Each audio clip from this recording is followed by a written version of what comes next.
Welcome to the SaaS Backwards podcast, where we reverse engineer the success of fast-growing SaaS firms and explore strategies CMOs and CEOs are using to drive their businesses forward.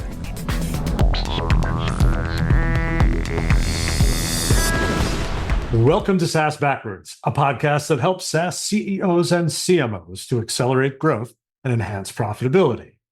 Our guest today is Elio Narciso, founder and CEO of Scalestack.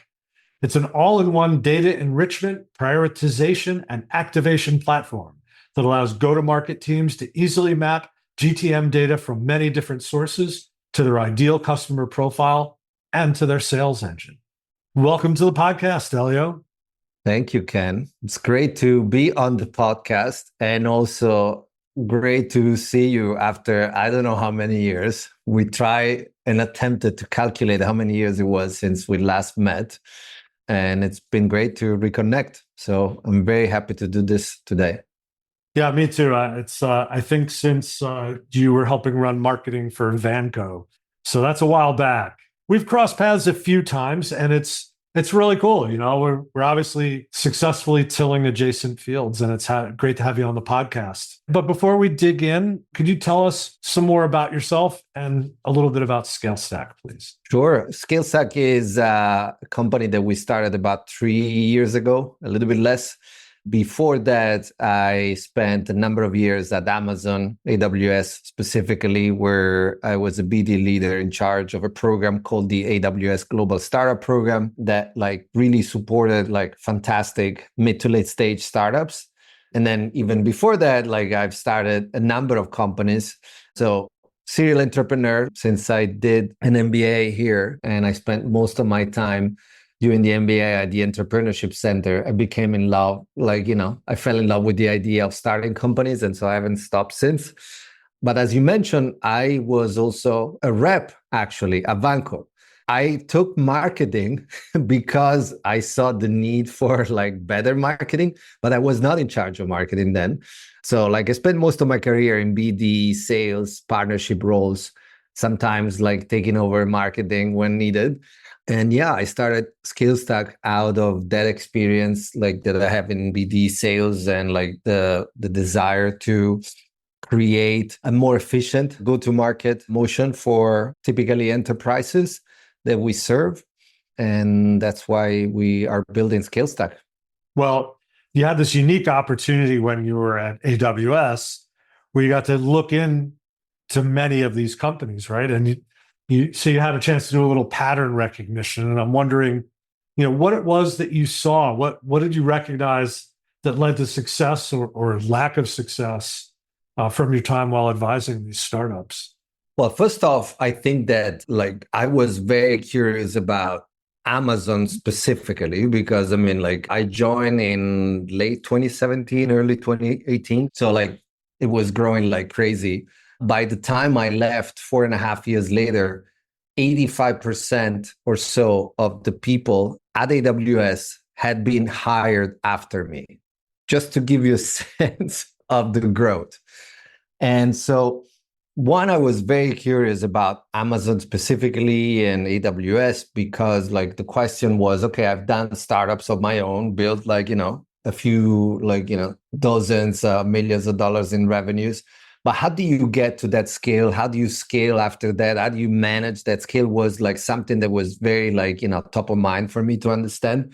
And the quick answer, I think, was it's all about hiring well. And Amazon is really obsessed with the hiring. I became a bar raiser at Amazon, which means that it's senior people that get to have done a lot of interviews. And then you become the bar raiser in the sense that you have veto power on any hiring process that you participate in, even over the hiring manager. But so this aside, so my curiosity for Amazon was big. And, obviously AWS has a huge sales team, and sales is very much like direct sales. And obviously they get a lot of leads because it's AWS, but it's very much like a sales machine.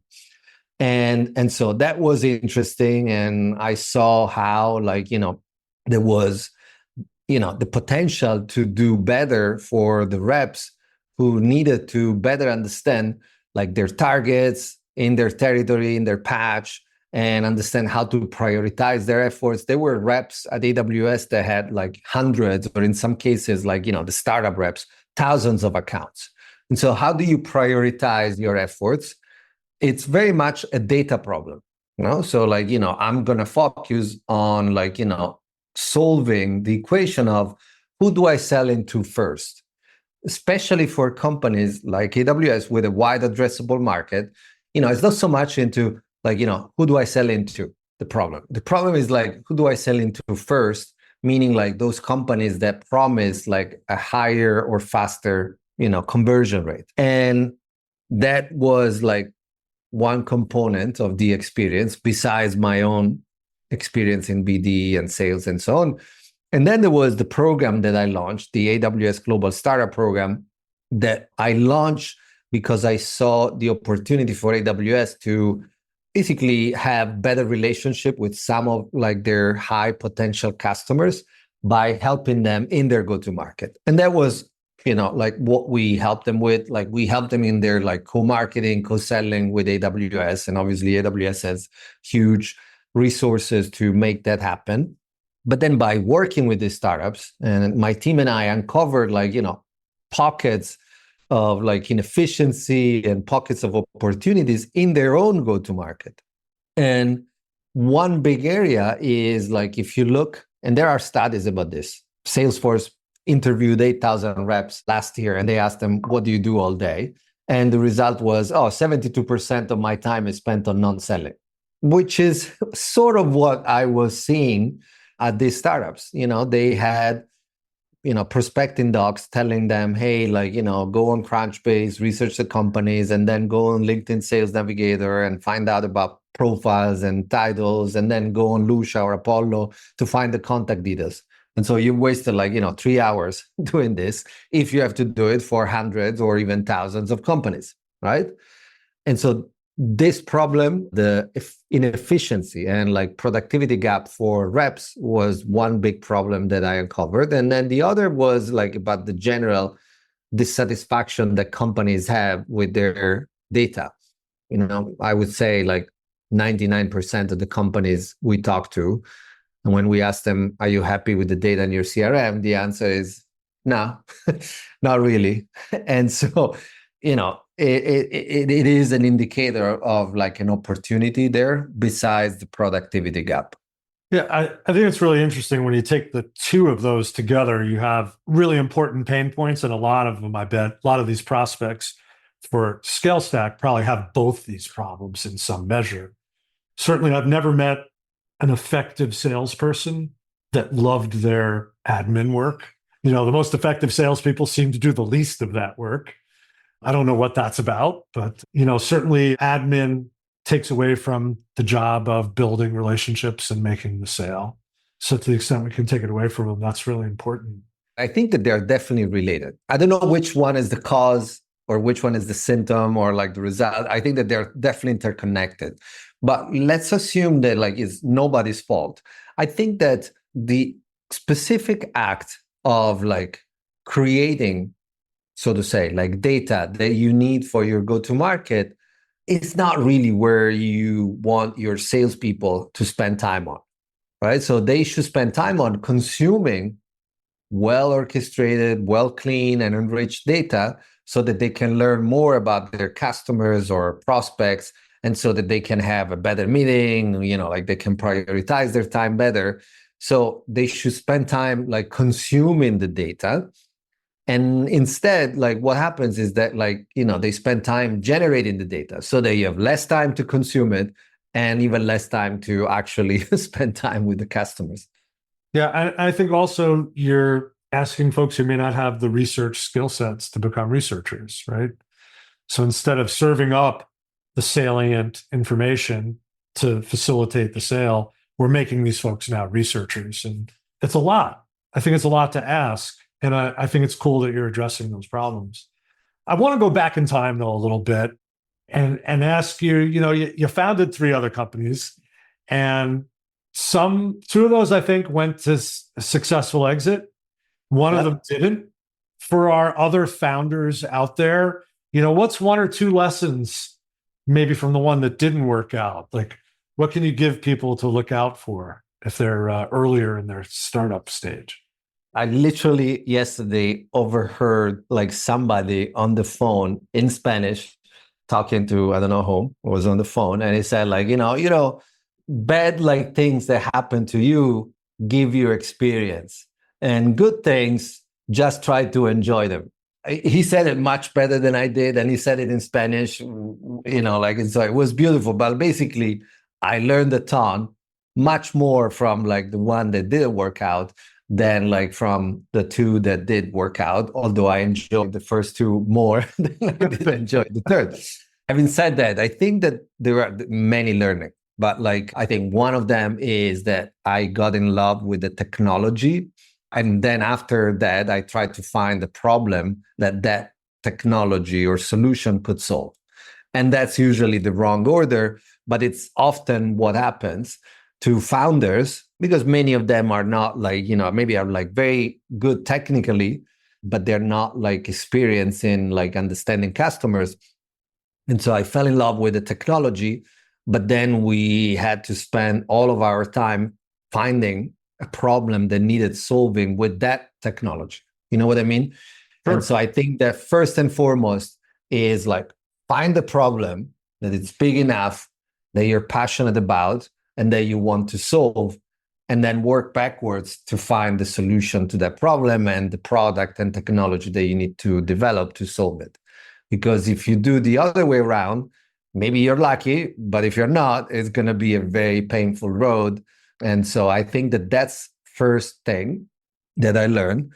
I mean, many other learnings about like, the type of team that you want to have and like the type of culture that you want to put into the org. I think that at that company, we made like a lot of mistakes in not really thinking. We thought a lot about the culture and the values and all of that, but we weren't able to translate that into almost operational things that like make the company better because of the culture. And again, like, that's also what I learned at Amazon. I mean, like, how do you manage a company with like hundreds of thousands of people, right? So look, it's crazy. And Amazon has done a phenomenal job at like, having this like really strongly held leadership principles that are not only painted on walls, which there also are, and it's a little bit creepy, but like they are painted like the leadership principles on walls. But like what's very important is that they hire against the leadership principles, they assess people against the leadership principles, they use the verbiage in the leadership principles in like regular internal meetings. And so they live and breathe those principles and they use them actively. And I think at that company, we had the values, but we weren't able to translate them into action, into like the type of people that we wanted to hire or the type of approach that we wanted to have. And so those two, I think, are big learning from that experience that we have tried to solve at Scalestack, or are trying to solve at Scalestack. Yeah, you mentioned that you didn't learn as much when things went really well. And I totally agree with you. I remember there was a point in my career where it's just like things were on automatic pilot and we just were printing money. And you know what? I didn't learn very much. I learned to enjoy it. I didn't learn the hard survival lessons that came like with, the financial crisis of 2008. I had to learn a lot fast. So I think that there's truth in what you say. We definitely learn through adversity, and, you have to get through it, but you should certainly also look forward to it in a self-improvement perspective anyway. Let's go back to Scalestack. And you started to describe some of the problems that you saw, but tell me what, like, as you were trying to formalize that, and this gets back to this conversation about having the right product and solving for a pain, not, having a hammer and thinking everything's an nail. Right? Where did you uncover these problems, and how did you go about validating that you had an idea worth building a product around? Because I think that's where people find themselves, right? They're subject matter experts, either through their own work or through deep observation, they have a realization that there's an opportunity in their minds. So how did you go from, hey, I've got an idea, to validating it and starting to build the case and the product? Look, I think it's all about customers. Call it, like users, customers, like partners that help you develop the product. If you do it on your own, even though like you're like subject matter expert and you think you know a lot, I don't think it's going to work. So I think that like building a company is, and I think it was Mark Andreessen that said this, or at least I heard it from him, that like, building a startup is like, progressively removing layers of risks. And I think at the earliest stages, and that's why also companies that succeed, startups that succeed, most likely have more than one founder. So like, it's all about like how many people you can progressively convince that what you're saying makes sense. Companies that have more than one founder are typically more successful than mono-founder companies, because you have been able to convince someone else. And then like, if those, 2-3 founders are able to convince like, some early adopters or users to try like, the MVP that they built. And then if they can try to convince like, really smart people to join that effort. And then if like, it becomes more customers that are starting to vote with their dollars, I think that that's really the market research that you have to do. Are you able to convince more people that what you're saying makes sense? If it's just you and like, are pursuing like a crazy vision, I think sometimes it works. And we have clearly evidence that can work. But like most of the time, I think it doesn't. And you have to convince others to join the effort, give you money, pay for your product, or pay with their time for your product and helping you making it better. And that's sort of what we have done at Scalestack, that like, immediately after like a very tiny development phase of the MVP, we went out and like, hey, do you want to try this? Do you want to like work with us to make it better if it can solve like some of these problems? And so I think that that's how we have like built piece by piece the company, and we'll continue to do so by like, following customers in what we think can help them and learning a lot from them. So it's kind of like a customer-led product model, huh? Yeah, I mean, you want to bring innovation, you want to bring like solutions that they didn't think about or they cannot develop on their own. But we are here at the end of the day to solve customer problems. Absolutely. And that's how like we're going to build like a business that like makes sense. If like, we keep solving customers' problems in like the easiest form with less friction at the right price point. But at the end of the day, we need to solve problems. Agreed. Let's talk about Scalestack. What does it actually do? Can you kind of dig in a little bit on the major capabilities of the product and where it fits into the customer GTM options? Yeah. So first off, we work with like, enterprises, particularly companies that have like a wide addressable market, so companies that sell to, developers, marketeers, finance, HR, like with wide addressable markets so that they can sell their product to many people or companies, because that means that their ability to leverage data to prioritize their sales and marketing efforts becomes even more important. And putting order to that becomes essential to their success. And so we have customers like MongoDB or, Typeform. And so what we do for like this relevant org with millions of leads or hundreds of thousands of target account companies is we order and prioritize their sales and marketing efforts by doing a number of things. But at its core, what Scalestack is a workflow builder. We create like, automated workflows that orchestrate data from any data source, whether that's like internal data that you have about your product or first-party data that people like, fill forms, send to the marketing team, or third-party data that you buy, ZoomInfo, Crunchbase, and so, or like news or like anything like that. And then make sense of this data so that it connects to your ideal customer profile. And that's what we think is the missing link in the go-to-market motion today. That like, you have tons of data. Companies have more data than they need, right? And yet they complain that like it's hard to use it and it's hard to make sense and it's hard to go where they need to be, which is I need to distribute an equitable book of business across all of my sales team and prioritize their efforts, or tell my marketing team what type of leads I want. And so how do I filter them so that I can activate the right go-to-market motion? All of that is data. So what we do is enrichment of data for accounts, leads, for outbound motions, inbound motions.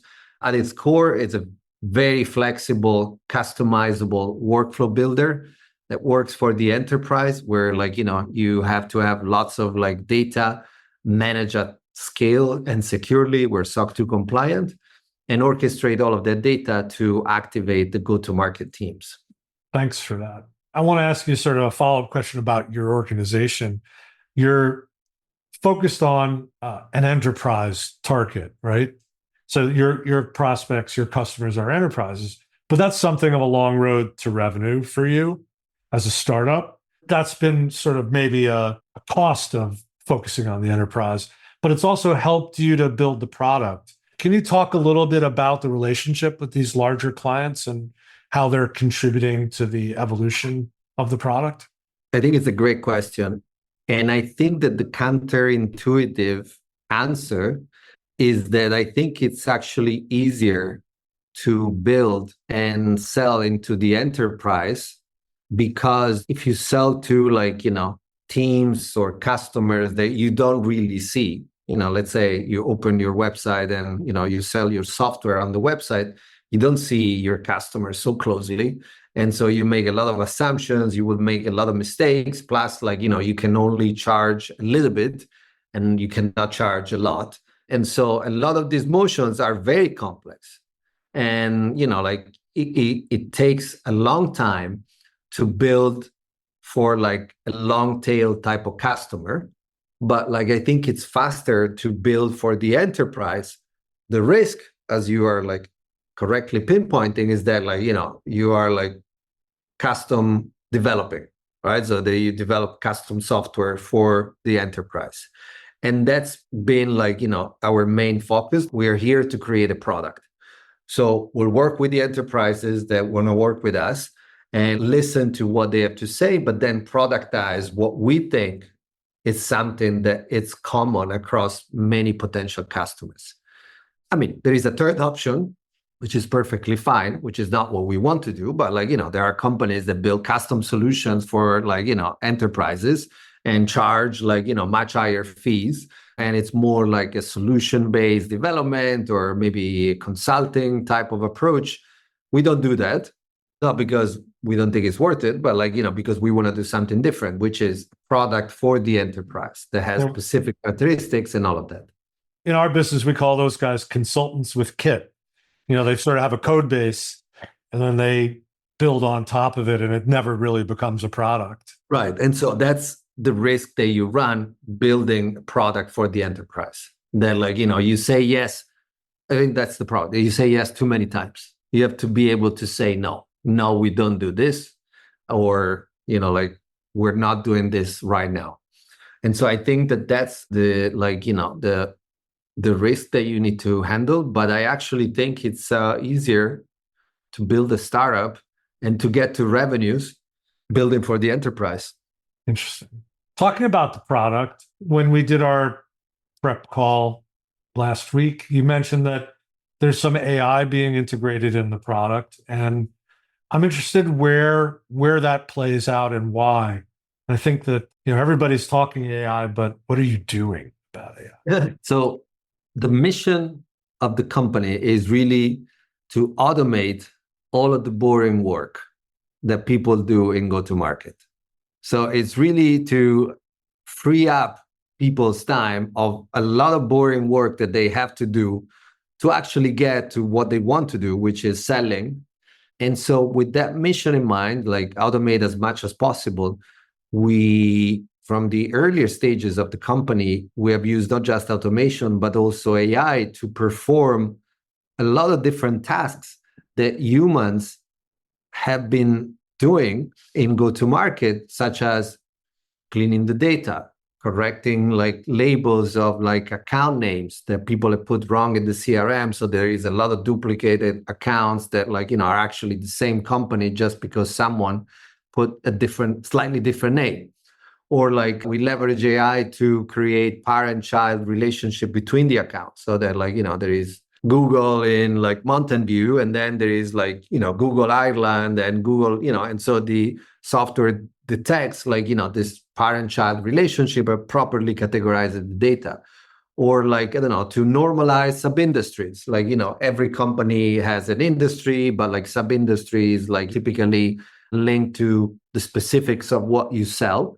And so each company has their own sub-industry categories. And we use AI to properly categorize target customers or prospects by that, or like to synthesize information and data. So like some of our customers leverage our AI to, for instance, like they have us read, quote unquote, the company description, and we synthesize for them, is this a B2B or B2C company, which is not a data point that you usually find. So we're deploying AI in a meaningful way and at a large scale. I mean, some of our customers like MongoDB have like, literally hundreds of millions of data points to do all of these actions: clean the data, deduplicate, like, normalize, synthesize. And we use like, generally available LLMs, but like the prompt engineering to do all of this is our secret sauce, because in each module, which are like the tiniest components of our platform that perform specific data actions, we leverage AI with prompt engineering that pulls like the right action depending on the business goal that you want to accomplish. I want to take like another lens on product. And you mentioned something that I think leads me to this question, which is integrations and how important they are to Scalestack and go to market. What are the areas where integrations really play a role in your go to market, and how are you building those? It's very important. I mean, at the end of the day, like for our workflow builder, the ability to pull data from many different sources and to put data in many different places and apps and systems is very important. And so from the very beginning, this idea of what we call the universal API that we have developed to like, connect any data source, connect to any system, and like easily transfer data back and forth is very important. It's less important right now, but it's becoming more and more important for our own go-to-market motion. And so we worked on the integration layer more from the product perspective, and we're doing like interesting stuff so that we allow third parties to build on the workflow that we put together for customers. So that like, we are not going to develop all of the modules, but like, if there is like interested developers that want to build on top of the workflow for a specific customer for a particular data action that the customer needs, we'll let them and obviously share the revenues of that. And that's an interesting product development that we are operating. The next level will be integrations for go-to-market. And I cannot name, but like, we are working on like, integrating our product with other products that like, enable us to co-sell to similar customers. And so I think that that's the next level of integrations, the integrations that like, touch the go-to-market motion. But like from the very beginning, the idea that we need to be like an API company first, it's been very clear to us. What we hear more and more is that people are asking those questions up front. Do you integrate with my current estate? And can I get the data that I want through you or with you? Yeah. Definitely important. And having a sustainable strategy for building those integrations, I think also is really important, especially for a young company. Last question. So where are we going from this point? It's a young company still, but beginning to gain some real traction, kind of exciting traction. What's your go-to-market plan for Scalestack for the rest of this year and into the next? It's definitely my biggest priority right now. And I mean, until now, I think we've been devoting a lot of energy to develop the product and like, the initial customers and like, deliver for them. We have now like moved our attention to like definitely new logo acquisition. And so we have a number of initiatives that we are deploying. I think that they're like the broader categories are: one, we want to bring this vision and message to many more people. Hence, the pleasure in reconnecting with you is also consistent with that effort, meaning like, we need to elevate what we think is the problem in go-to-market today, and particularly in the targeting phase of the sales process, and offer our solution. And so, we have our own podcast that we have launched. It's called Revenue Engine Masters. And we are hosting lots of different guests that are RevOps leaders, sales ops leaders, and marketing ops leaders that we like and we think have like interesting things to say.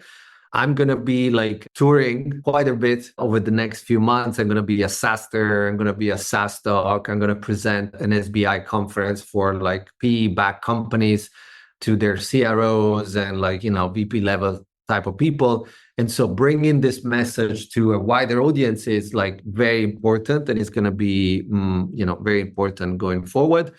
Then obviously, like the direct sales motion, it's also very important and powered by Scalestack, of course, and by the data that we orchestrate for ourselves. Third area is partnerships.